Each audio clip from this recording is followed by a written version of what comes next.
Amandine Ruas. Je suis coach, thérapeute et entrepreneur. Je vous accompagne pour vivre une vie plus alignée, dans laquelle vous osez être qui vous êtes vraiment et dans laquelle vous avancez en toute confiance vers vos rêves. Avant d'être coach, j'étais responsable RH en entreprise. Puis j'ai fondé Be Your Best Self, mon entreprise de coaching, en 2017. Dans mes coachings, je vous accompagne à votre épanouissement intérieur, l'accueil et la gestion de vos émotions, votre confiance en vous. Mais de par mon parcours d'ancienne RH, je vous accompagne aussi dans votre épanouissement professionnel, votre équilibre pro-perso, le fait de vous mettre des limites au travail, de mieux communiquer avec vos collègues, votre manager, de vous organiser ou encore de dépasser le syndrome de l'imposteur au travail. J'accompagne et j'ai aussi accompagné de nombreuses reconversions. Je suis formée au coaching, à la programmation neurolinguistique, aux neurosciences de l'accompagnement et à la communication non violente. Mon cabinet est à Paris, mais je vous accompagne aussi en ligne si vous vivez ailleurs ou si vous ne pouvez pas vous déplacer. Dans ce podcast, et aussi dans les articles de mon site, je vous partage mes outils, mes clés et mon expérience d'accompagnante pour vous aider à mieux vous connaître, à vous faire confiance et à vous aimer. Et surtout, à vous mettre en mouvement dans vos projets pour créer et vivre la vie dont vous rêvez. Très bonne écoute. Bonjour à toutes et à tous, j'espère que vous allez bien. Aujourd'hui, je vous fais un épisode sur la question de l'écoute et de savoir si on sait vraiment écouter. J'ai animé il y a peu un atelier en entreprise durant lequel j'étais invitée à donner des techniques de communication aux managers et aux salariés pour mieux communiquer entre eux. Il s'est rapidement trouvé que finalement, la base de nombre de problèmes de communication qui avaient lieu dans les équipes était en fait liée à un manque d'écoute. Ça m'a donc donné envie de prendre le temps de faire un épisode pour vous rappeler que l'écoute est la base de toute communication qui fonctionne, qui est la base du respect de l'autre et du respect de soi-même.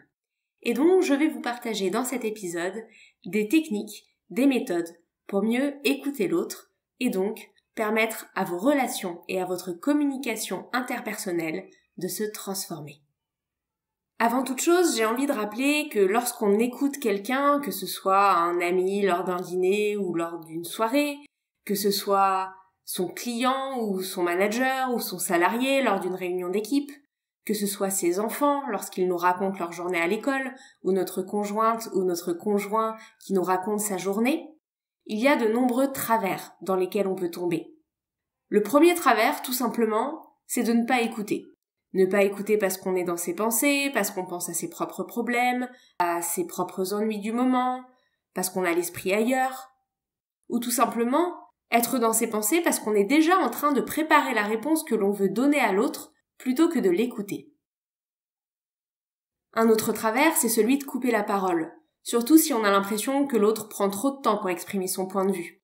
Ou alors si on n'est pas d'accord, plutôt que le laisser poursuivre jusqu'au bout, on va avoir envie de l'interrompre pour plaquer notre point de vue à nous et ne pas le laisser dérouler son argumentaire jusqu'au bout. En bref, couper la parole est souvent une façon d'imposer sa vision à l'autre. Quand on écoute aussi, on peut avoir tendance à ne pas chercher à comprendre l'autre. Plutôt que de chercher à savoir ce qu'il vit, quelles sont ses émotions, quelle est sa vision de la situation, on va caler notre propre jugement de la situation sur ce que la personne est en train de dire. Je vous donne un exemple.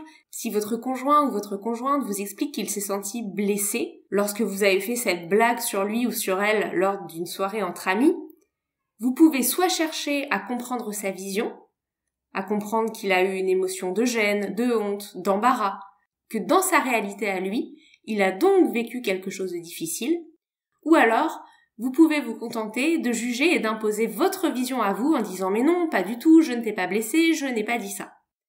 Et très souvent, lorsqu'on écoute l'autre, on ne le laisse pas dérouler sa propre vision et on ne se met pas à sa place.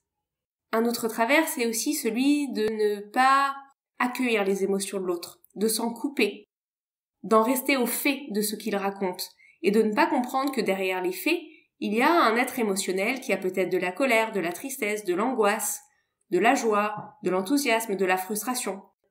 Que cette émotion n'est pas dirigée directement vers vous, mais que c'est ce qu'il traverse à ce moment de la discussion. Et puis aussi, on peut tomber dans d'autres travers, comme le fait de s'impatienter ou encore d'être fermé à la discussion. Cela étant dit, on se rend compte que finalement, écouter, ce n'est pas si simple et que dans bien des cas, on n'écoute pas vraiment. Alors à quoi ça ressemble une écoute vraie? Et comment on fait pour la mettre en place? Tout d'abord, écouter, c'est offrir une vraie présence à l'autre. C'est-à-dire être vraiment là, ne pas être en train de préparer ses réponses dans sa tête pour bien faire ou pour donner une réponse qui a l'air intelligente ou pour bien préparer ses arguments. C'est être en train d'écouter et ensuite se laisser le temps de construire sa réponse. C'est ne pas penser à autre chose, à son repas du soir, à la liste de courses, à ses problèmes du moment. C'est maintenir le contact visuel. Il y a tellement de choses qui se passent par les yeux et l'écoute vraie passe par le regard, par un regard connecté à celui de l'autre. Cette vraie présence, elle passe aussi par le fait d'observer, de regarder ce que dit le paraverbal de votre interlocuteur. Est-ce qu'il a plutôt l'air renfrogné? Est-ce qu'il a plutôt le visage ouvert, le visage fermé? Est-ce qu'il se tient les bras croisés en signe de fermeture, ou plutôt le buste ouvert en signe d'ouverture? Est-ce qu'il a une mimique qui montre qu'il ne comprend pas ce qui est en train de se passer? Est-ce qu'il a un air soucieux? Est-ce qu'il a un air joyeux? Être capable donc d'observer tous les autres messages que ce que la voix raconte. Et puis c'est aussi faire taire son juge intérieur. Ce petit juge qui commande, qui dit qu'il n'est pas d'accord, qui dit que ce n'est pas vrai. Et laisser toute la place à l'avis et au discours de l'autre avant de calquer un jugement dessus. C'est aussi éviter les distractions. Dans nos sociétés ultra connectées, combien d'entre nous regardent rapidement l'écran de leur téléphone pour voir s'ils n'ont pas reçu un message pendant une discussion où quelqu'un est en train de leur parler? Si vous êtes manager, si vous êtes salarié en entreprise, planifiez des vrais créneaux dans des salles de réunion où vous pouvez être isolé et tranquille pour écouter l'autre. Coupez le téléphone, coupez les pop-up de votre boîte mail. Et si vous êtes à la maison, offrez des vrais temps d'écoute à vos compagnons, à vos enfants, à vos colocataires. Pas des temps d'écoute où vous êtes en train en même temps de gérer la poêle sur laquelle est en train de griller le steak. Encore moins des temps d'écoute avec la télévision allumée en fond. Écouter, c'est donc avant tout offrir une vraie présence. Mais au-delà de ça, c'est aussi comprendre et accueillir l'autre et ses mots.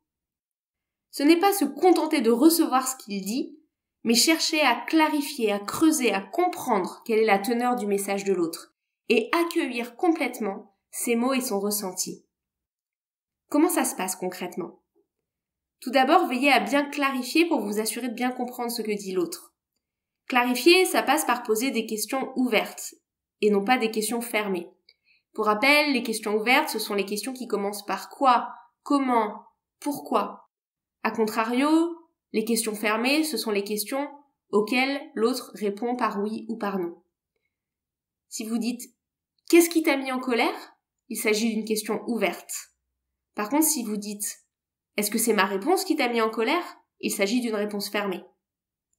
Votre dialogue sera plus riche et votre écoute plus précise, plus pointue, laissant plus de place à la nuance de ce que ressent l'autre si vos questions sont ouvertes. Par ailleurs, écouter, c'est montrer de l'intérêt. Et montrer de l'intérêt passe tout d'abord par le fait de s'assurer d'avoir bien compris et demander des détails. Ah oui, ta journée s'est mal passée? Que s'est-il passé? Que t'a dit ton manager?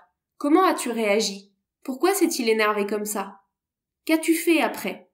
Comment est-ce que tu te sens maintenant? Et donc questionner sur les détails de ce qui s'est passé et de ce qu'a vécu l'autre dans sa réalité et dans ce qu'il est en train de partager.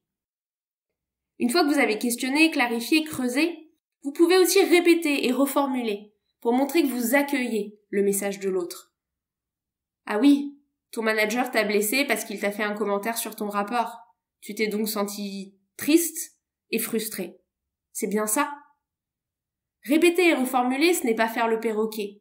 C'est montrer que vous avez pesé chacun des mots de l'autre. C'est montrer que vous accueillez ce qu'il a vécu.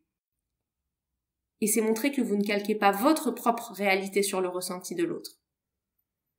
Enfin, comprendre et accueillir les mots de l'autre, ça passe aussi par le fait de donner un feedback, à la fois oral, avec des mots et des sons, et à la fois paraverbal, avec vos gestes et vos mimiques. Le feedback oral, ça peut être tout simplement d'acquiescer. Je comprends. Bien sûr. C'est normal. Je te soutiens. Tous ces petits mots très courts qui ne viennent pas couper la parole, qui ne viennent pas couper le dialogue, mais qui montrent que vous êtes là, que vous suivez la conversation, que vous êtes présent et que vous écoutez le déroulement. Et puis enfin, le feedback paraverbal. Un sourire, un regard, un acquiescement, un signe d'empathie si nécessaire. Évidemment, votre feedback paraverbal dépend de la teneur de la discussion. Si vous êtes en train de vous disputer avec un collègue, vous n'allez pas lui faire un grand sourire. Mais vous pouvez tout à fait hocher de la tête pour montrer que vous écoutez et que vous entendez ce qu'il dit, même si vous n'êtes pas d'accord. Si c'est une conversation agréable, cette fois, vous pouvez faire un grand sourire. Si quelqu'un est en train de vous annoncer une bonne nouvelle, vous pouvez ouvrir les yeux, sourire, ouvrir le visage, ouvrir les bras pour montrer que vous accueillez cette nouvelle avec joie. Si on vous confie quelque chose de difficile, vos yeux peuvent se plisser en signe d'empathie. Votre visage et votre corps doivent donc répondre à ce qui est en train de se dire pour que l'écoute soit totale et que l'autre se sente écouté. La communication non violente, qui est un outil que j'adore utiliser en coaching et que j'adore utiliser aussi bien pour se connecter à ses propres émotions que pour exprimer ses besoins, pour s'affirmer, pour oser dire non, un outil de communication et connaissance de soi vraiment précieux, nous permet aussi en matière d'écoute d'aller plus loin, en étant capable d'écouter à 3 niveaux. D'écouter d'abord l'émotion de l'autre, puis d'écouter son besoin et d'écouter sa demande. Dans tout ce que vous dit l'autre, dans tout échange, vous pouvez retrouver ces 3 niveaux. Si votre conjoint rentre en se plaignant qu'il a passé une très mauvaise journée, il y a une émotion, peut-être de la frustration, peut-être de la colère, peut-être de la fatigue, peut-être de la lassitude. Il y a un besoin, peut-être tout simplement le besoin d'être écouté par vous, peut-être tout simplement le besoin de se plaindre, peut-être tout simplement le besoin de lâcher, d'extérioriser. Et puis, il y a derrière une demande. Peut-être la demande que vous l'écoutiez, peut-être la demande que vous lui donniez votre avis, peut-être la demande que vous le preniez dans vos bras ou que vous le réconfortiez. Si votre collègue vous dit qu'il y a des erreurs dans votre rapport, l'émotion qu'il y a derrière est peut-être de l'agacement, de l'impatience, de la frustration. Son besoin est peut-être que vous ameniez plus de rigueur, plus de clarté dans votre travail. Et sa demande est peut-être tout simplement que vous relisiez le rapport, que vous fassiez davantage attention la prochaine fois. Donc vous voyez, dans chaque petite phrase, il y a ces 3 niveaux, une émotion, un besoin, une demande. Sauf que c'est pas toujours transparent, c'est pas toujours évident. Et l'autre, s'il n'est pas un spécialiste de la communication non violente, ne va pas vous servir sur un plateau cette émotion, ce besoin et cette demande. Il est très rare que la personne vienne vous voir en vous disant « Je me sens en colère parce que j'ai besoin que tu me respectes, est-ce que tu peux arriver à l'heure la prochaine fois ?» Ce type de situation arrive très rarement. Donc très souvent, vous avez plutôt une petite pique du genre « Ah bah, encore à l'heure, je vois ». Et c'est à vous, dans votre écoute, d'aller décortiquer l'émotion, le besoin et la demande. Écouter, avec la communication non violente, c'est donc être capable d'abord de décortiquer la situation, en questionnant sur les faits, en clarifiant, en creusant, comme nous l'avons vu, puis ensuite d'aller plus loin, en cherchant à comprendre l'émotion. Comment est-ce que tu te sens face à ça ? Es-tu frustré ? J'ai l'impression que tu es plein de joie face à cette situation. Je me trompe ? Et une fois que vous avez trouvé l'émotion, eh bien, vous pouvez clarifier le besoin. Du coup, as-tu besoin que je t'aide ? Du coup, aurais-tu besoin que je fasse preuve de davantage d'attention envers toi la prochaine fois ? Et enfin, vous pouvez clarifier la demande. Est-ce que tu souhaiterais que je te prévienne quand je suis en retard ? Est-ce que tu souhaiterais que je relise plus précisément mon rapport avant de te le soumettre ? Est-ce que tu souhaites que je te donne mon avis sur cette situation avec ton manager ? Et là, vous êtes dans une écoute profonde. Vous vous êtes connecté intimement et profondément à l'autre. Vous avez compris sa situation, vous vous êtes connecté à son émotion, vous êtes allé chercher quel était son besoin profond, et vous avez compris qu'il avait une demande. Ensuite, bien sûr, vous n'êtes pas obligé d'y répondre à cette demande. Mais le fait d'avoir accueilli l'émotion, le besoin et la demande, sans forcément y répondre, est preuve d'un profond respect et d'une profonde écoute envers l'autre. Et il se sentira accueilli et écouté pour ce qu'il est, pour qui il est, et vous verrez que la suite de votre communication, que vous souhaitiez ensuite accéder à la demande ou non, sera beaucoup plus fluide, beaucoup plus humaine et beaucoup plus bienveillante.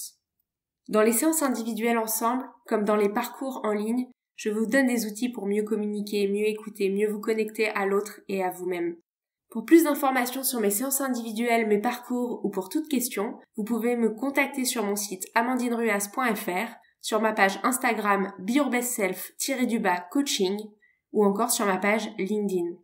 Je poste par ailleurs toutes les semaines des conseils de développement personnel et de transformation de soi. Je reste disponible pour toute question que vous pourriez avoir et je vous retrouve dans le prochain épisode. Très belle journée.